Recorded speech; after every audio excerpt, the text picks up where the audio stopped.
90s in West Virginia. They were making some repairs on Collis Potter Huntington's C&O Railroad.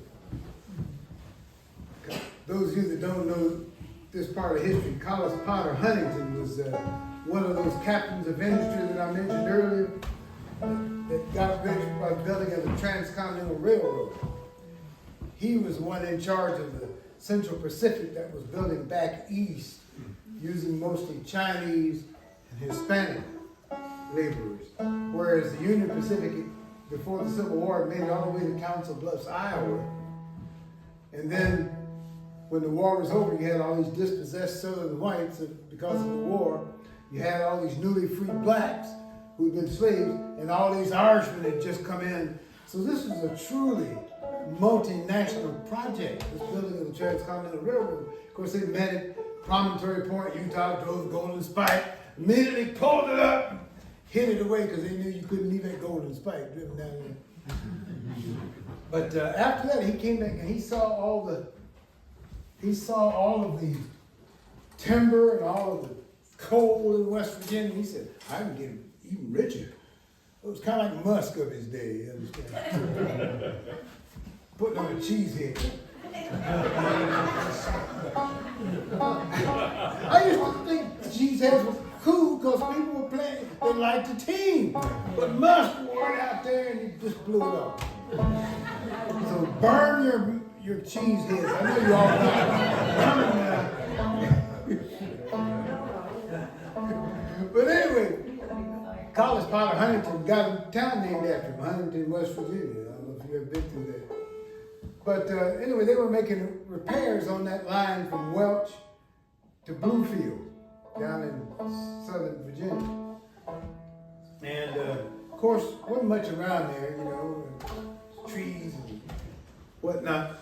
And so there was not much to do on Friday night when they gave you your pay, except to go to one of these tents that had sprung up where they were selling the rotten gut liquor and whatnot.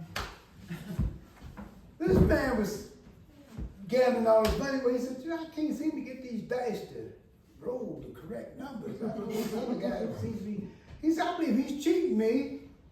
So he turned to his friend Webb Dudley. He said, Webb, take my repeating Henry rifle over there, get behind that tree, and if I say I'm being cheated, you shoot this man.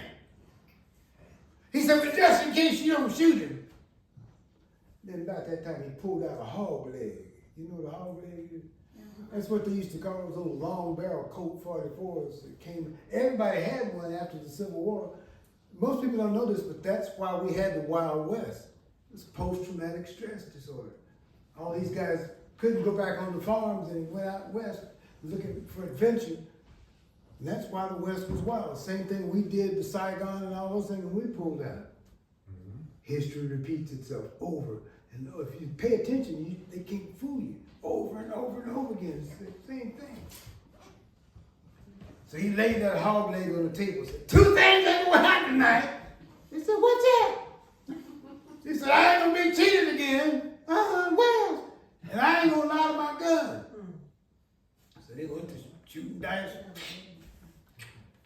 What did I say? They said, you said you weren't gonna be cheated again and you wasn't gonna lie to your gun. So he pulled up his hog leg, bam! Killed a man dead. And back in those days, it was against the law to kill folk. Nowadays, the police will kneel on your neck and kill you. You know, and you choke to death. Lord have mercy. Don't get me started. So he tried to get away. He tell me he hopped on a freight train going in the opposite direction, and he spotted a guy that was the deputy sheriff out to get him. The deputy sheriff jumped on the train. They were fighting for a while. And he grabbed the handcuff of the detective and put it on the detective and threw the detective off the train, not thinking about the fact that he was handcuffed to him. He wasn't very smart. He had a hog leg, but he wasn't smart. So they took him. And the song said, took him to this great long town. And I thought, what the hell are they talking about? But then I thought, oh yeah, West Virginia. You know, ain't no bottom land in West Virginia. You know, it's all hills. You know that story about the cows. They had 2 short legs and 2 long ones, so they could walk around the side of the hill without falling over. But talking about Charleston, West Virginia, because it's built along the Kanawha River, and even today, it's only about 8 blocks wide and 2-3 miles long. A great long town. Well, they arrested him, take him on down to Welch, take him down to the river, baptized him, bought him a new suit and a milk white Stetson hat.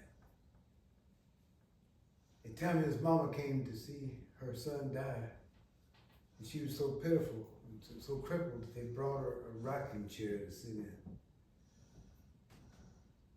And there's a photograph that they took of him, standing on the gallows. You can see him. He's got the Stetson in his hand beside him.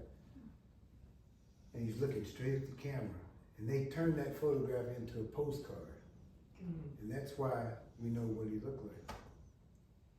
And they say just before they put the black cloth over his head and hung him between heaven and hell, he took off his Stetson and sailed it out over the crowd. There was about 3,000 people there to watch the hanging. Man's name was John Hardy.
Another true story.